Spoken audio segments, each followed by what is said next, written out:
Assalamualaikum warahmatullahi wabarakatuh. Perkenalkan, nama saya Muhammad Randi Kurniawan.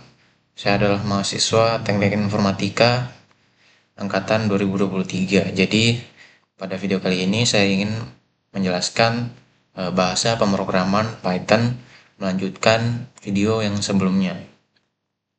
Jadi, sebelumnya kita sudah sampai di if else. Jadi, pada video ini saya akan melanjutkan dari while sampai array.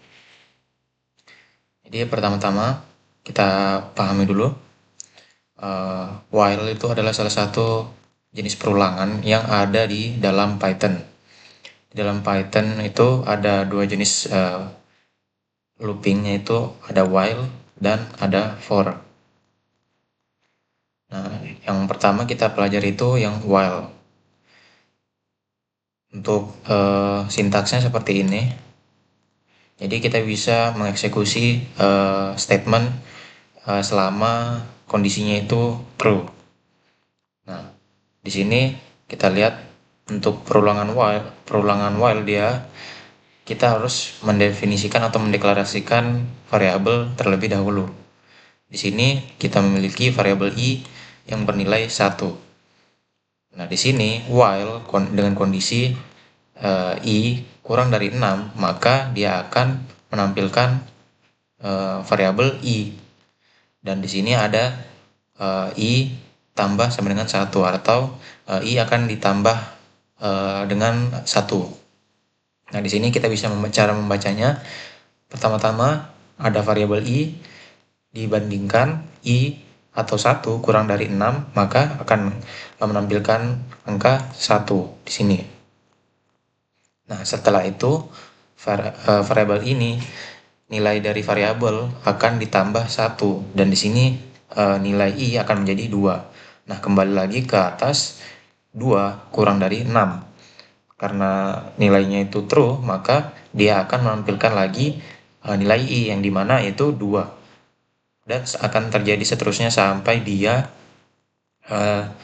nilainya itu false. Di sini dia bernilai false itu ketika dia bernilai i-nya bernilai 6. Jadi 6 kurang dari 6 itu kan false. Kita bisa mencetak 6 mungkin apabila kita tambahkan statement seperti ini. Maka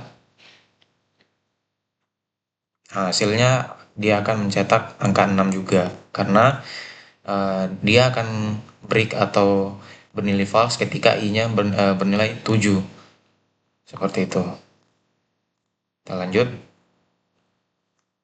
Nah, di dalam perulangan while ini terdapat increment. Incrementnya itu ini. Tanpa increment, looping itu akan berjalan selama-lamanya. Jadi statementnya itu akan ngeprint 1 terus. Untuk kalau misalnya di codingan ini itu tidak ada incrementnya, karena increment ini akan membuat codingan kita atau statementnya itu bernilai false. Nah, looping while itu membutuhkan variabel yang ready atau deklarasikan. Jadi di sini kita lihat ada i sama dengan 1. Jadi while itu membutuhkan satu variabel yang kita deklarasikan terlebih dahulu di atas. Seperti itu. Nah, di sini kita bisa juga mengkombinasikan dengan break statement. Jadi dengan break statement kita bisa menghentikan looping walaupun kondisinya itu true. Nah, di sini ada sintaksnya. Nah, di sini kita deklarasikan variabel i. Ketika i kurang dari 6, maka cetak i. Nah, jika i sama dengan 3, break. Break artinya dia akan menghentikan perulangan walaupun nilainya bernilai true. Nah, di sini karena i-nya masih bernilai 1, maka if di sini bernilai false dan tidak break. Dia lanjut menjumlah, kembali lagi ke kondisinya 2 kurang dari 6, itu true. Maka dia akan print 2, dia akan masuk lagi ke kondisi if. Nah, di situ masih false dan dia akan menjumlahkan lagi, masuk lagi ke kondisi while 3 kurang dari 6. Nah, itu true. kita print i itu 3, masuk ke kondisi if 3, apakah i yaitu 3 sama dengan 3, nah itu bernilai true. Ketika kondisi if-nya ini bernilai true dan ada statement break di sini, maka perulangan akan berhenti atau keluar, sehingga tidak dilanjutkan lagi.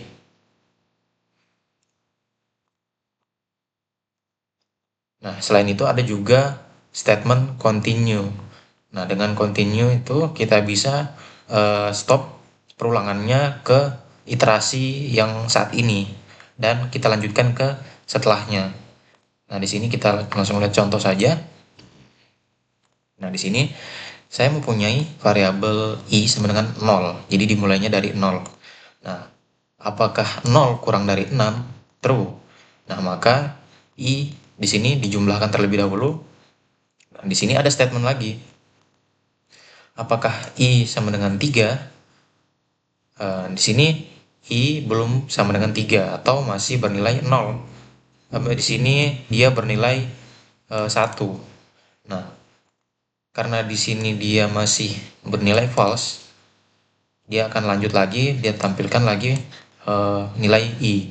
Nah, di sini kembali lagi ke kondisi, apakah 1 kurang dari 6 itu true. Nah, di sini dia jumlahkan lagi dengan 1, jadi nilai i menjadi 2. If 2 sama dengan 3, nah itu false. Maka kondisinya false. Dia tampilkan lagi variabel i. Nah, kembali lagi 2. Apakah 2 kurang dari 6? Itu true. Jumlah lagi dengan 1, 3. Apakah 3 sama dengan 3? Nah, di sini kan dia bernilai true. Nah, kita perhatikan di outputnya. Di sini angka 3 itu tidak dicetak. Apabila 3 atau nilai i sama dengan 3, maka dia lanjutkan ke iterasi selanjutnya. Namun iterasi saat ini itu tidak ditampilkan di hasil atau di hasil codingan ini. Jadi dia tidak mencetak. Nah, dia kembali lagi ke kondisi apakah 3 kurang dari 6 itu true. Dia akan mencetak lagi. Dia akan menambahkan lagi, ada increment lagi 3 ditambah 1 jadi 4. Nah, kembali lagi ke kondisi if. Nah, di sini apakah 4 sama dengan 3? Dia bernilai false. Nah, dia tampilkan lagi nilai i. Di sini 4. Jadi dengan statement continue kita bisa mengskip satu iterasi. Nah, di sini di codingan ini kita mengskip iterasi ke 3. Seperti itu, oke? Sehingga kita bisa melanjutkan iterasi selanjutnya tanpa kita menampilkan iterasi yang di kondisi ini. Oke. Nah, di sini juga selain itu kita bisa menggunakan statement else. Jadi dengan statement else kita bisa menjalankan sebuah blok kode ketika dia kondisinya tidak lagi atau ketika kondisinya itu false. Nah, di sini kita lihat i sama dengan 1. Ketika i kurang dari 6, tampilkan i. I increment. Nah, di sini else print i is no longer less than 6. Nah, di sini kita bisa lihat dia akan mengulang terus-menerus while-nya. Nah, ketika dia sudah bernilai false, perulangannya bernilai false, maka dia akan masuk ke statement else dan akan mencetak i is no longer less than 6. Jadi else ini kurang lebih output yang akan dihasilkan ketika while ini sudah bernilai false. Jadi ketika false, ya dia akan mencetak ini.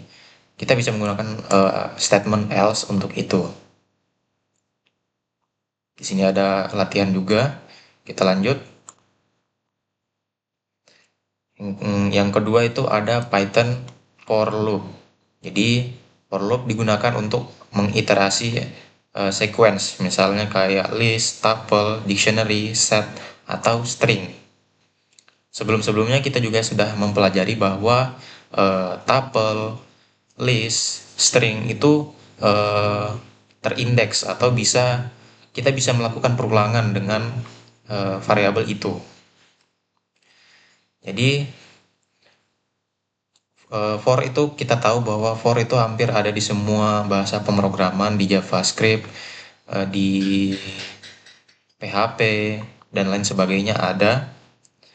Nah, untuk kasus di Python itu bentuknya agak sedikit berbeda. Misalnya kita lihat di sini for x in fruit. Nah, di sini kita memiliki uh, list fruit atau buah yang ada nilai, 3 value. Kita ingin melakukan perulangan di uh, list ini. Jadi karena sebelumnya kita tahu bahwa list itu terindeks dan kita bisa melakukan perulangan di sebuah list. Kita lihat saja. Nah, di sini cara kerja sebuah perulangan for itu, for x itu variabel yang dimana dia akan melakukan perulangan berurut. Dia akan mengeksekusi dari nilai yang paling depan. Misalnya di sini kita melakukan perulangan, misalnya karena di sini Python tahu bahwa jumlah value dari list fruit ini ada 3, maka dia akan melakukan perulangan sebanyak 3 kali dan akan menampilkan ketiga value tersebut.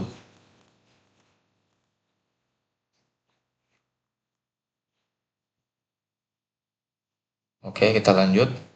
Nah, di sini kita bisa lihat bahwa looping juga bisa dilakukan ke string. Jadi string juga itu objek yang bisa diiterasi. Jadi dia mengandung sequence of karakter. Jadi dia tersusun dengan karakter. Nah, di sini kita bisa lihat bahwa dia mencetak sesuai susunan dari kalimat yang ada, sesuai string yang ada. Selain itu juga kita bisa lakukan, misalnya kita mau kasih statement, kita mau menggunakan angka. Nah, di sini kita bisa lakukan for x in range. Jadi kita masukkan berapa nilai angkanya atau sebanyak berapa kali kita ingin melakukan perulangan. Dan juga kita bisa melakukan misalnya di Python kita bisa masukkan mulai dari nilai berapa sampai nilai berapa. Dan juga kita juga bisa mengatur incrementnya, kurang lebih sama seperti while, namun bentuk atau struktur sintaksnya itu berbeda. Di sini kita tahu bahwa ada juga break statement. Dengan break statement kita bisa mengstop looping sebelum dia melooping semua item. Misalnya di sini kita tahu di sini ada list. Nah, dia melakukan perulangan pada list tersebut menggunakan for. Nah, jika x sama dengan banana atau nilai yang kedua, maka dia akan break atau keluar dari kondisi perulangan. Kurang lebih caranya sama seperti while yang tadi, dan yang ditampilkan hanya sampai banananya. Seperti itu. Kalau misalnya kita tukar di sini, if-nya duluan, maka yang akan terjadi bahwa yang dicetak hanya apple saja. Misalnya seperti ini.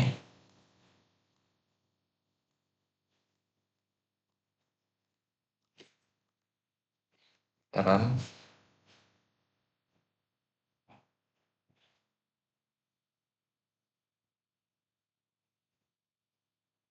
Nah, ini dia masuk ke statement if. Nah, ini salah.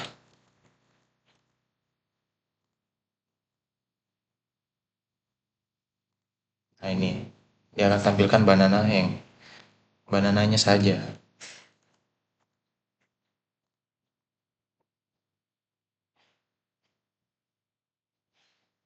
Nah, di sini kita lihat bahwa dia tampilkan apple. Nah, di sini juga kita belajar bahwa pentingnya spasi ya atau tab. Jadi jarak indentasinya itu berpengaruh. Perlu diperhatikan juga kalau misalnya seperti ini, dia itu masuk di statement if. Tapi kalau misalnya seperti ini, dia itu masuknya di statement for. Kita lanjut. Nah, ini. Nah, kurang lebih sama kayak tadi. Nah, selain itu ada juga continue statement. Dengan continue statement, kita bisa men-stop sama seperti while tadi. Jadi di posisi saat ini itu tidak ditampilkan di output dan dia akan menampilkan output setelahnya. Dia akan continue. Kurang lebih hasilnya sama seperti while, perulangan while. Di sini kita lihat. Jadi kalau misalnya X itu sama dengan banana, maka dia akan lanjut dan tidak sintaksnya itu otomatis mengenali bahwa dia tidak akan mencetak kalimat banana atau value banana ini. Jadi dia akan lanjut dan dia akan memeriksa iterasi selanjutnya lagi sampai dia selesai. Nah, di sini ada juga yang seperti saya bilang sebelumnya range. Jadi kita bisa menggunakan range. Di sini kita lihat ada statement for X in range. Jadi kita lihat saja langsung. Nah, di sini X ini otomatis dia mulainya dari angka 0. Jadi dia mulainya dari angka 0 yang dimana di sini range ini maksudnya adalah nilai batasnya. Jadi jika X itu kurang dari 6, maka kita print X. Kurang lebih sama seperti itu. Nah, di sini dia di nilai X awal itu adalah 0. Nah, karena 0 kurang dari 6, maka dia akan mencetak 0. Dan kembali lagi ke perlukan for, dia akan ada iterasinya. Jadi iterasinya itu 1. Nah, karena variabel X ini sudah mengiterasi menjadi 1, maka dia akan membandingkan lagi dan akan mengulang terus sampai kondisinya false.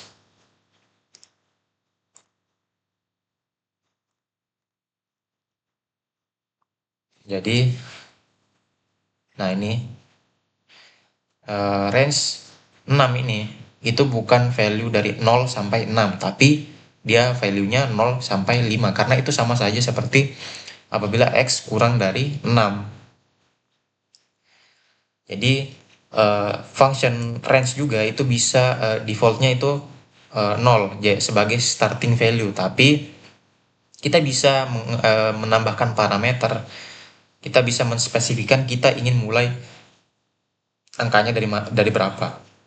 Nah, di sini statement function range ini kita bisa atur dia mau mulainya dari mana. Misalnya di sini ada range 2,6, artinya dia akan memulai nilai X-nya itu dari 2 sampai 6, tapi tidak termasuk 6. Jadi kurang lebih seperti dia mulainya dari angka 2, tapi kondisinya itu kurang dari 6 sampai kurang dari 6. Jika sama dengan 6, maka dia akan bernilai false. Kita lihat, nah dia akan menampilkan angka 2. Jadi dia mulainya dari angka 2. Jadi sama saja seperti X sama dengan 2. Kalau misalnya di perulangan while. X sama dengan 2, kondisinya, terus ada iterasi lagi. Nah, di X ini kita bisa atur juga iterasinya kita mau berapa. Sebenarnya di while juga bisa.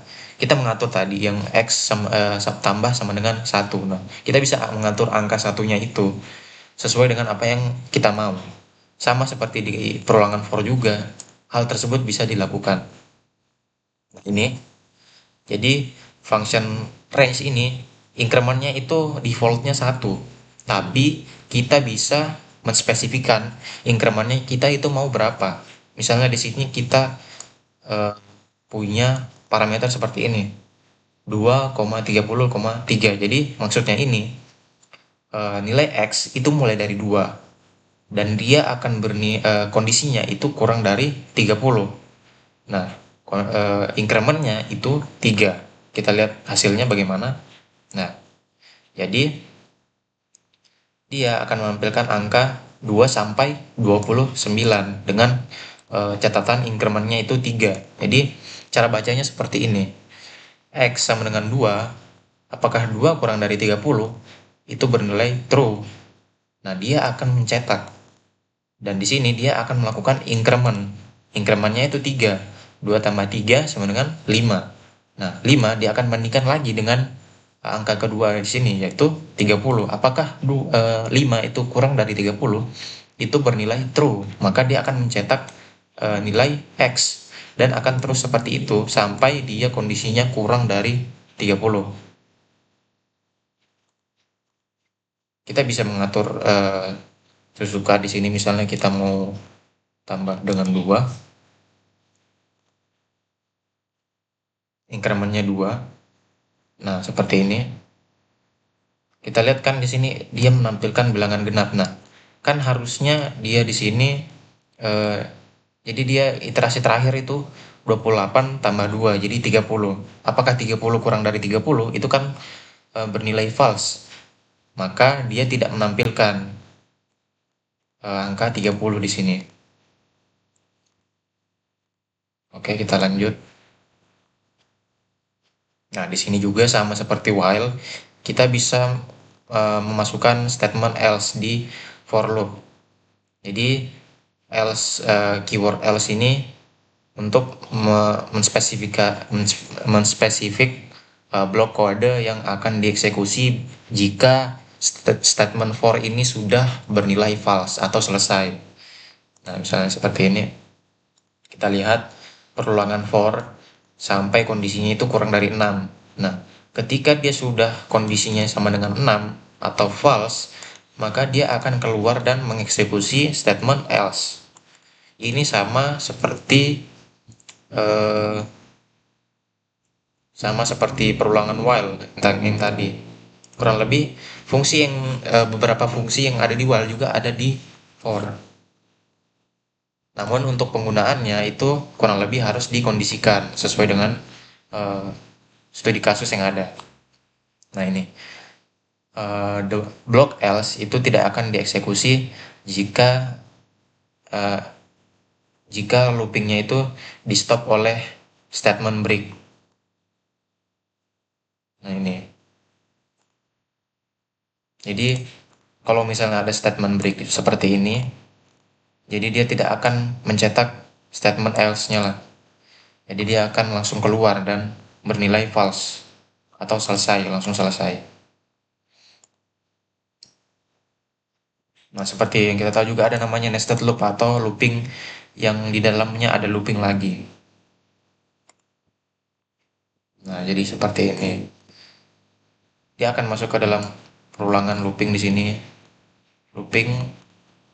Jadi dia akan selesai looping yang di dalam dulu. Kalau misalnya sudah selesai, dia keluar, dia masuk ke perulangan yang baru.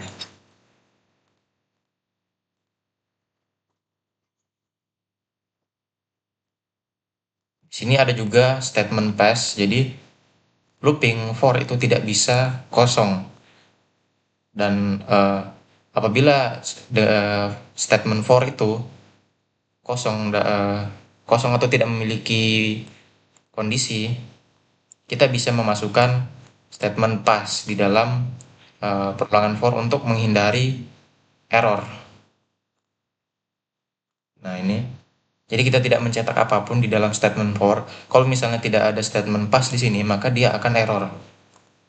Jadi adanya pass di sini itu untuk menghindari adanya error.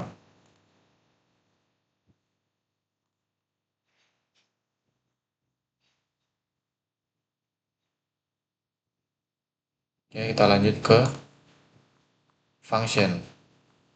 Nah, function itu adalah blok kode yang dimana dia akan berjalan ketika dia dipanggil.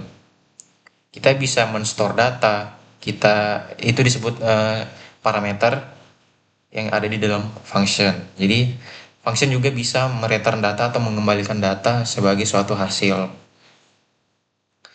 Nah, misalnya di sini kita bisa membuat sebuah function. Di Python itu kita mendefinisikan suatu function itu dengan keyword def di sini. Nah, cara panggilnya itu seperti ini. Jadi def my function, di dalam function ada statement print. Nah, di sini kita bisa panggilnya. panggil statement functionnya.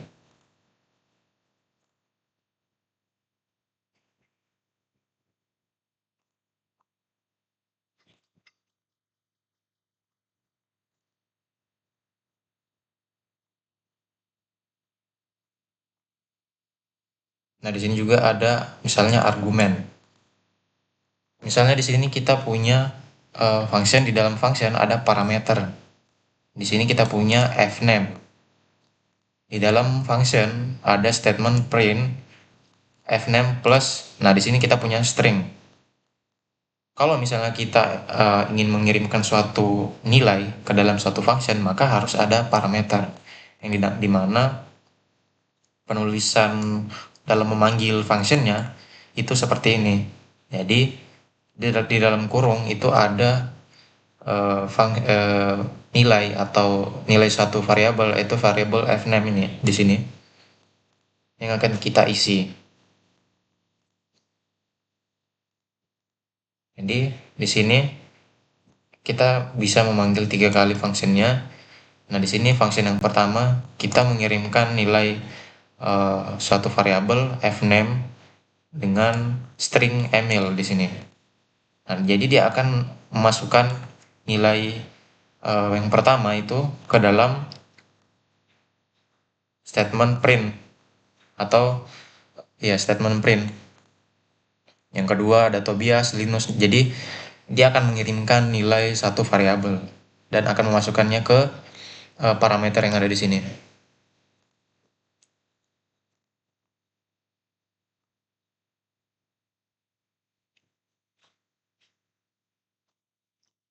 Kita lanjut.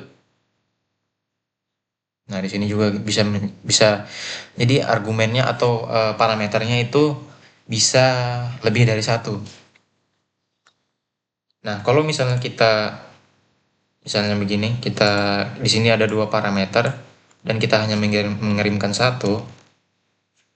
Kita lihat apa yang akan terjadi. Nah, jadi dia akan error. Berbeda seperti bahasa pemrograman JavaScript yang dimana kalau misalnya kita mengirimkan nilai functionnya itu hanya satu sementara parameternya ada 2, maka dia tetap akan mencetaknya dan salah satunya parameter keduanya itu dia memiliki nilai default dan dia akan mencetak nilai defaultnya. Nah, di sini di Python hal yang seperti itu tidak bisa. Jadi kurang lebih sama seperti di PHP juga, bahwa Python itu kalau misalnya dia punya 2 parameter di dalam suatu function, maka functionnya itu mengharapkan kedua parameternya itu menerima nilai. Jadi tidak bisa hanya satu. Nah, seperti ini. Dia akan mendapatkan error.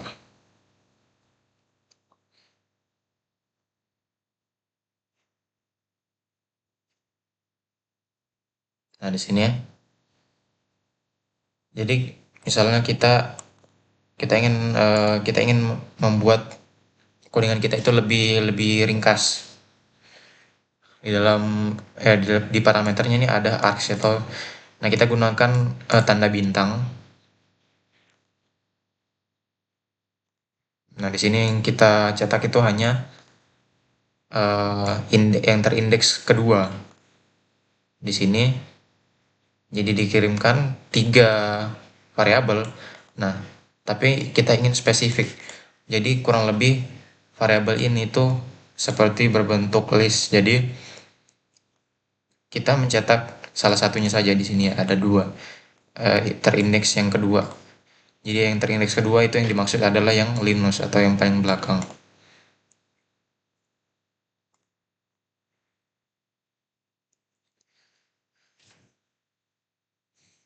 Nah, di sini juga ada namanya keyword argumen.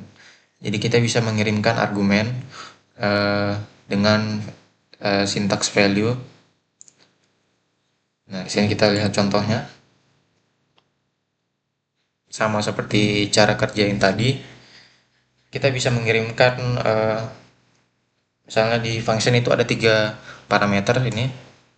Kita mengirimkan 3 value juga, tapi di statement di dalam function kita hanya menggunakan salah satu parameter saja, yaitu di sini contohnya child 3. Jadi yang dicetak hanya child 3, jadi itu tidak masalah.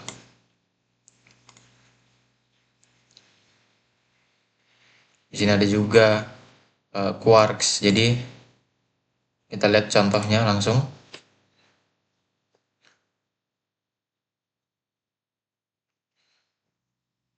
Di sini kita mengirimkan dua variabel dan dia akan dikasih masuk di variabel keep ini. Jadi, nah kita baca dulu. Kalau misalnya kita tidak tahu seberapa banyak keyword atau argumen yang akan kita kirimkan ke function, kita bisa tambahkan dua tanda bintang sebelum nama parameternya di function definition-nya. Jadi ini akan membuat functionnya itu menerima dictionary, argumen dictionary, dan kita akan bisa akses dictionary tersebut. Nah, di sini contoh kasusnya, di sini ada fname dan lname, frontname dan lname. Nah, di sini kita memanggil lname ini. Jadi dia akan menampilkan string yang ada di variabel ini. Jadi dia akan mengenalinya sebagai suatu dictionary. Nah, di function juga ada nilai default pada parameter. Jadi misalnya kita mempunyai sebuah contoh yang menunjukkan bahwa bagaimana caranya kita menggunakan nilai default parameter. Kalau misalnya kita memanggil suatu function tanpa argumen, itu akan menggunakan suatu nilai default. Nah, kita lihat sini. If my function, ya di sini misalnya kita punya nilai default country itu adalah Norway. Di sini kita bisa mengirimkan nilai ke function kita. Jadi kurang lebih kita akan menimpa value defaultnya dengan value yang baru. Di sini kita mengirimkan string Sweden, maka otomatis value country ini akan berubah menjadi Sweden dan menampilkan ini. Jadi value-nya akan berubah. Tapi kalau misalnya kita tidak mengirimkan apapun dan kita hanya memanggil function-nya, maka dia akan menggunakan nilai default-nya yang ketiga ini. Nah, ini berguna kalau misalnya kita ingin menghindari adanya error. Jadi kita kita mengatur terlebih dahulu nilai default yang ada pada parameter function.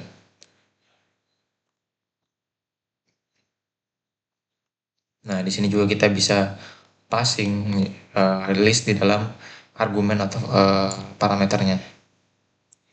Misalnya kita punya parameter food, makanan. Nah, di dalam function ada perulangan for. Nah, di sini bisa kita lihat ada list. Kita memanggil functionnya dengan mengirimkan list. Nah, otomatis listnya ini akan dikirimkan dan akan masuk ke parameter function. Nah, di parameter function ini menerima nilai list yang ada di dalam fruit. Karena fruit ini sudah didefinisikan sebagai suatu list, maka kita bisa melakukan perulangan for dalam statement function dan akan tampil seperti ini.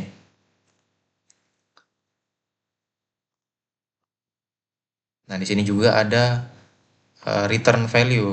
Jadi di Python itu di function ada yang namanya return. Nah, di sini kita punya function dengan parameter x. Di sini ada statement 5 dikali x.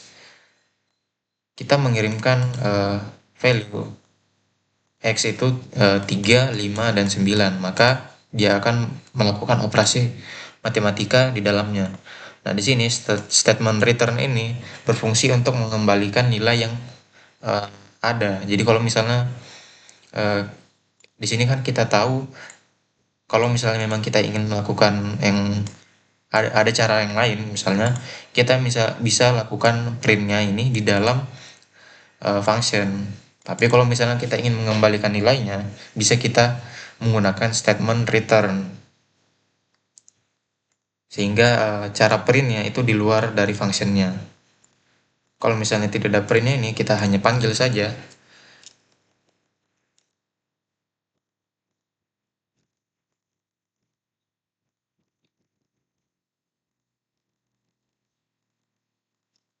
Maka kita hanya panggil saja.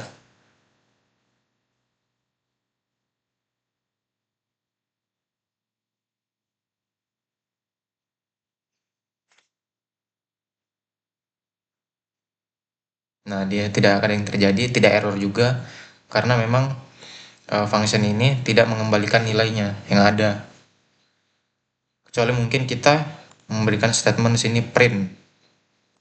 Jadi yang terjadi itu dia menampilkan.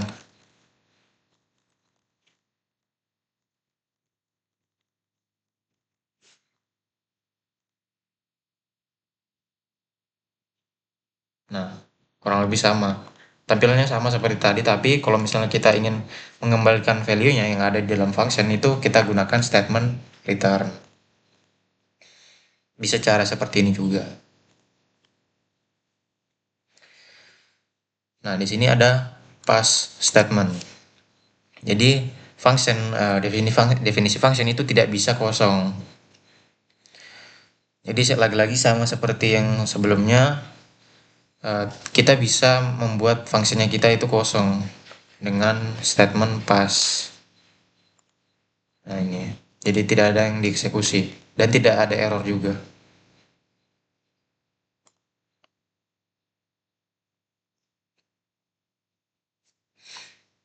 Nah di sini ada juga positional only argument. Jadi kita bisa menspesifikan function kita hanya memiliki positional argument atau keyword argument. Untuk menspesifikan function kita hanya memiliki positional argument, kita menggunakan backslash setelah argumennya atau parameternya. Nah ini, jadi dia kurang lebih sama. Jadi dia hanya tampilkan angka 3.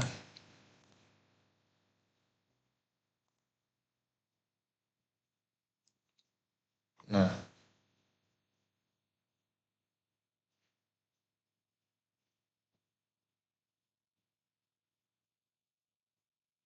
oke, kita lanjut.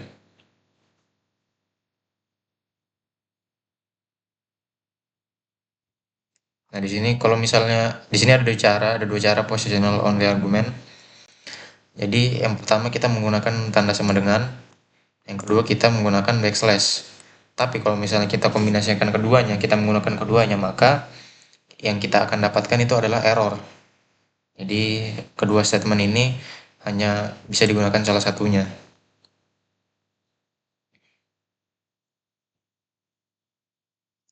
Nah, di sini.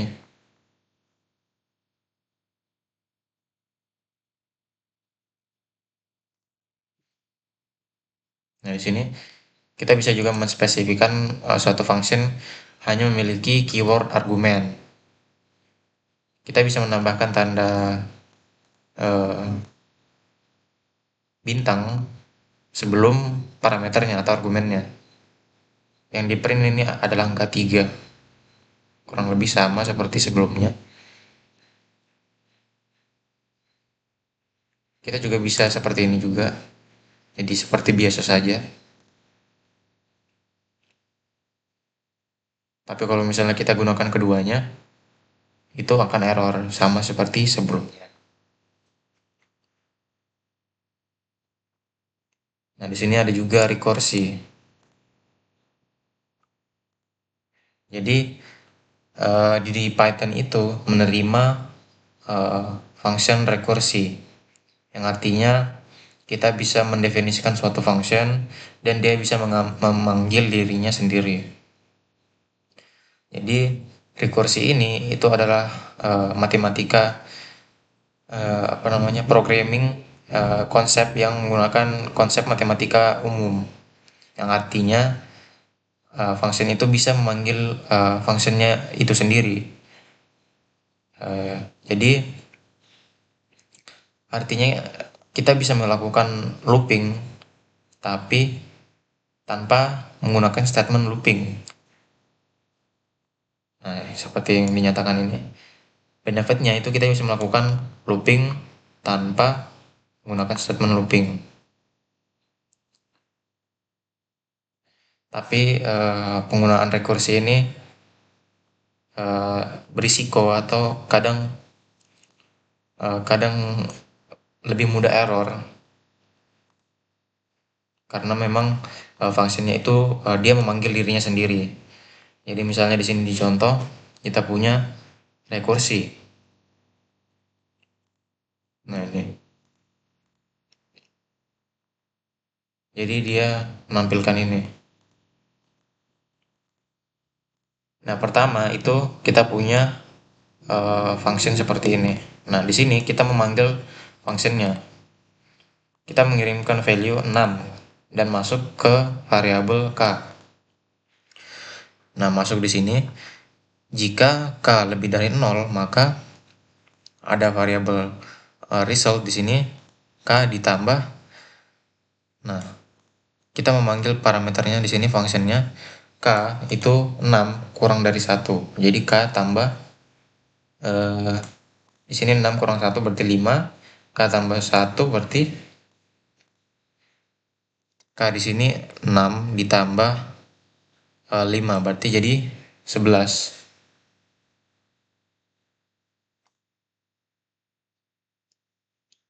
Di sini juga dia print result. Else result sama dengan 0. Dan dia mengembalikan value result.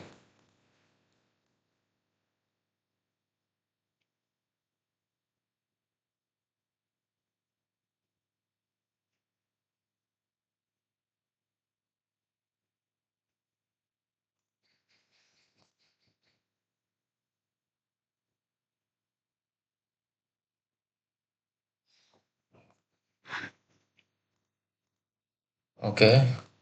Karena adanya statement return di sini, maka dia akan melakukan looping terus-menerus sampai dia kondisinya else. Oke. Kita langsung lanjut lagi ke Python Lambda.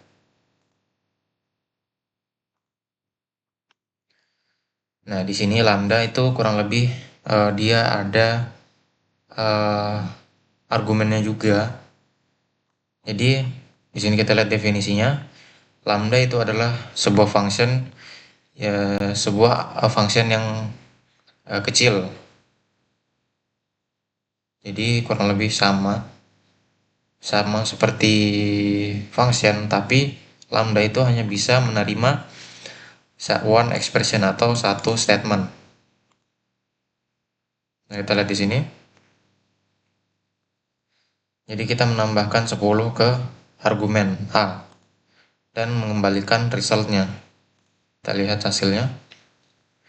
Nah, di sini lambda A itu dianggap sebagai argumennya.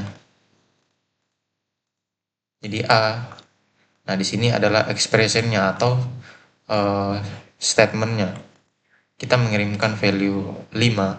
Jadi di statementnya dia akan menjumlahkan 5 ditambah 10. Maka dia akan menampilkan angka 15. Jadi cara memanggilnya sama begini. Kurang lebih dia mirip seperti function, tapi dia hanya menerima satu kondisi, satu statement. Ini dalam bentuk perkalian dan dia ada 2 parameternya. Jadi kurang lebih di sini parameternya dan di sini statementnya. Kita mengirimkan 2 value di sini 5 dan 6 diterima oleh functionnya dan akan melakukan operasinya. Setelah itu ditampilkan.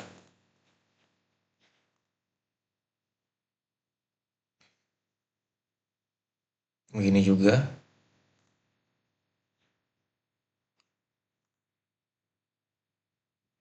Jadi di sini ada juga tertulis bahwa kenapa kita menggunakan lambda function.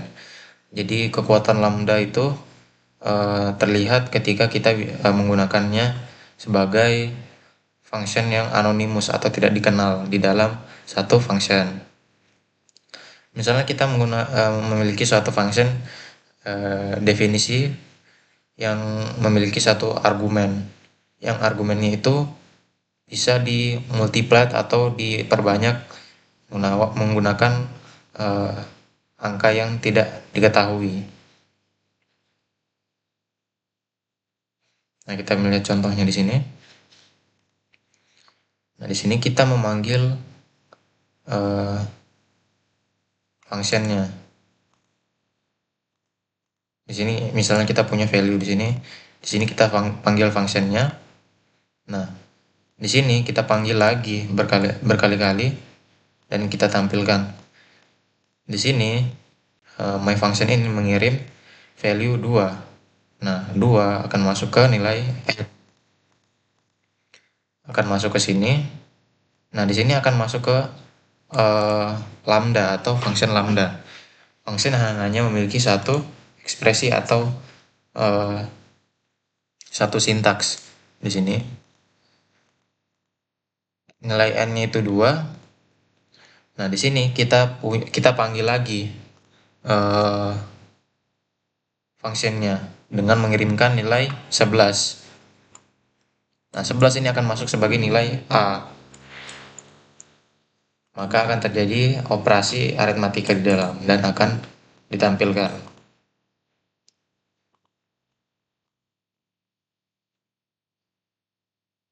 Nah, ini sama.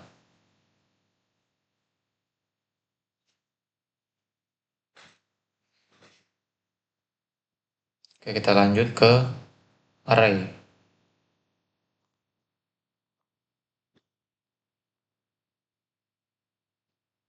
Nah, di sini kita baca.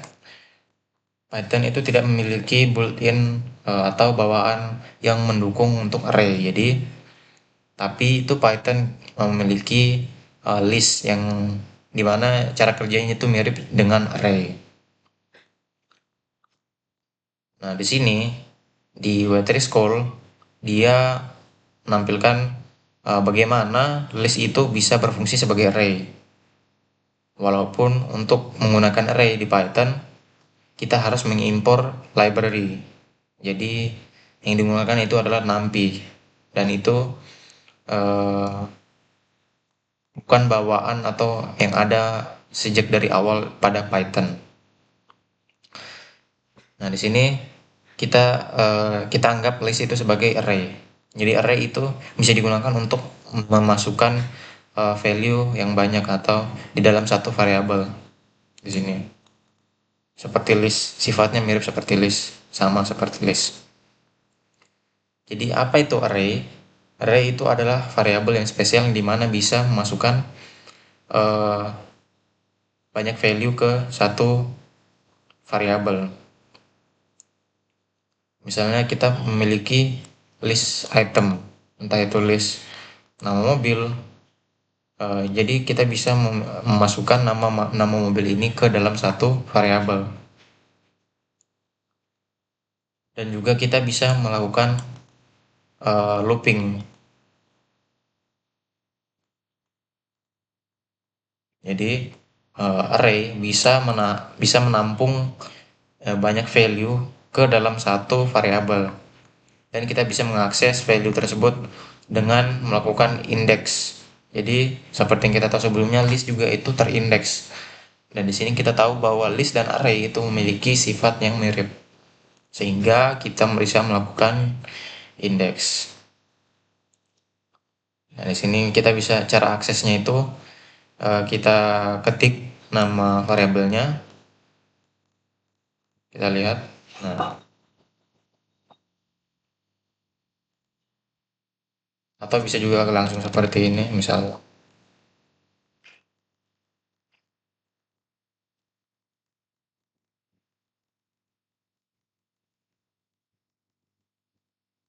Nah, seperti ini bisa juga, sama saja.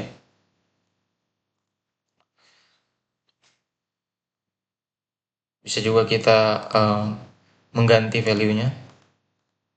Misalnya kita tahu di sini adalah value-nya for, kita ingin menggantinya, maka itu sama seperti kita mendefinisikan suatu variabel. Jadi kita ketik variabelnya dan indeksnya ke berapa, kita masukkan value baru. Nah, di sini juga kita bisa mengecek panjang dari suatu array.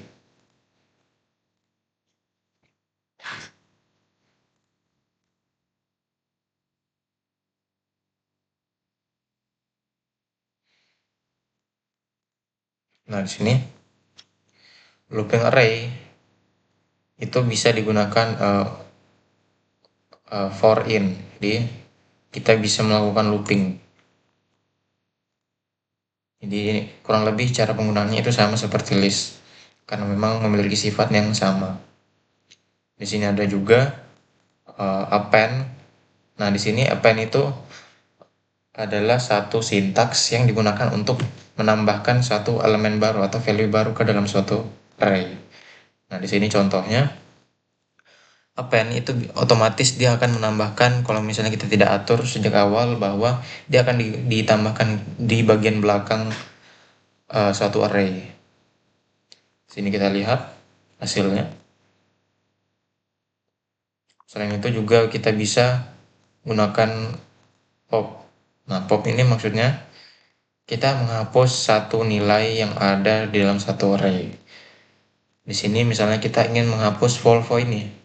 Nah, kita lihat indeksnya Volvo ini yang keberapa. Dia terindeks sebagai 1. Maka kita tulis indeksnya. Dan otomatis akan terhapus di dalam array. Nah, ini. Kita juga bisa menggunakan remove. Tapi remove di sini tidak menggunakan indeks, melainkan value-nya yang kita ketik.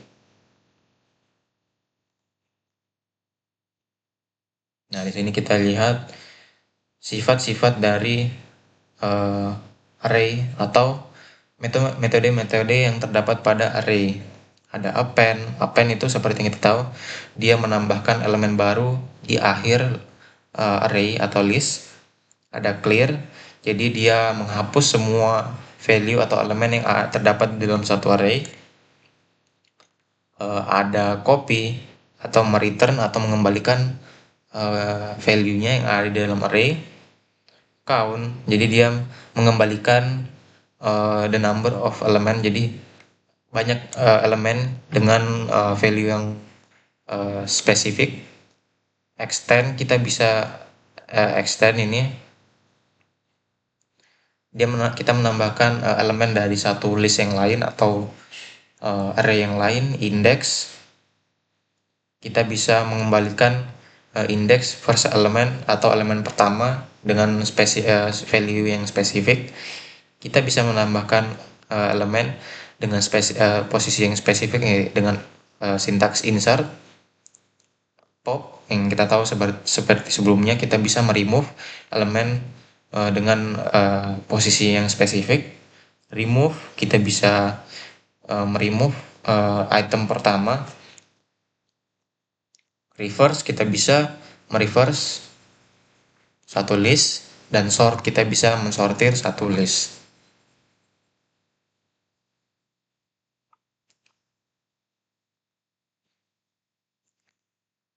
Oke, kita lanjut satu materi lagi.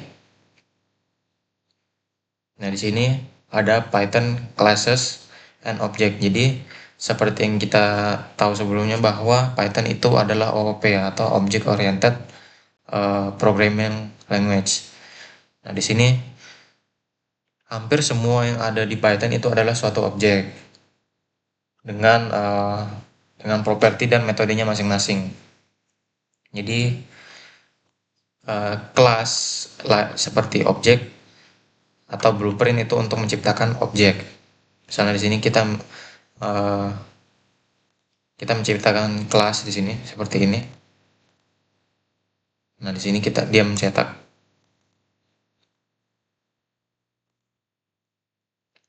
Dan juga kita bisa menciptakan objek.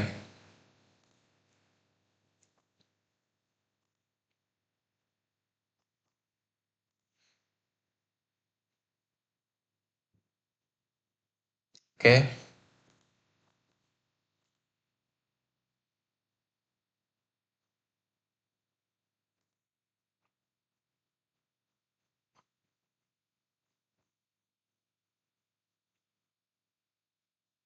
Nah, mungkin kita tidak akan lanjut di classes and object.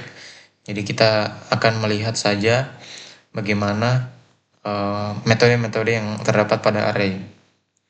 Kita misalnya lihat di reverse. Nah, di sini kita lihat outputnya seperti apa. Nah, jadi reverse-nya itu kurang lebih dia membalik urutan atau indeks yang ada di suatu list atau array.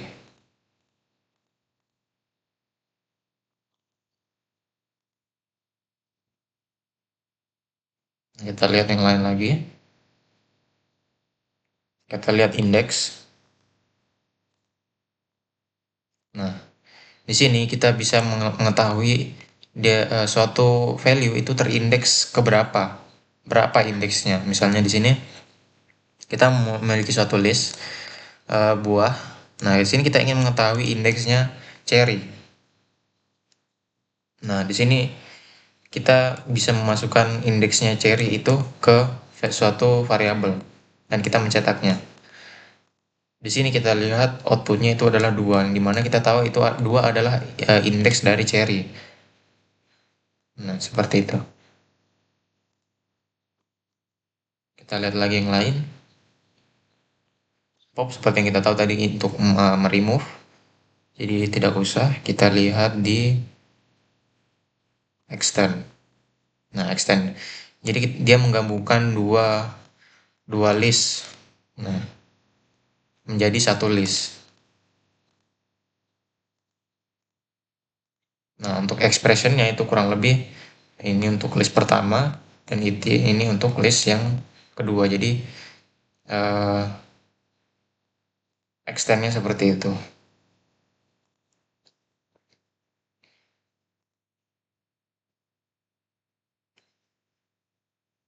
Setelah itu kita lihat di count.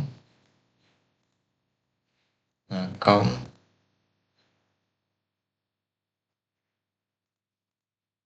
Jadi kurang lebih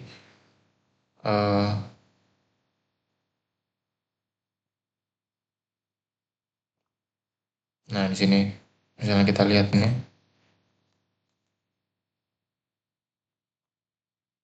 Jadi dia menghitung ada berapa banyak satu value di dalam satu list. Di sini cari hanya 1. Di sini angka 9 ada 2. Indeks untuk melihat dia terindeks ke berapa. Nah, insert itu untuk memasukkan suatu value. Misalnya di sini 1. Jadi dia akan dimasukkan di indeks ke 1. Jadi di sini itu indeksnya.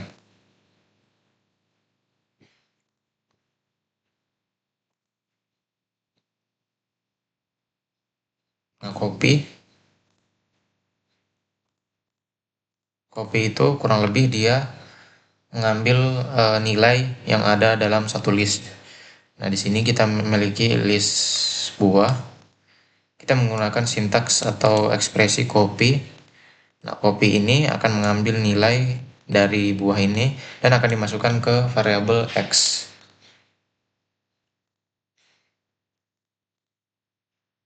Oke, mungkin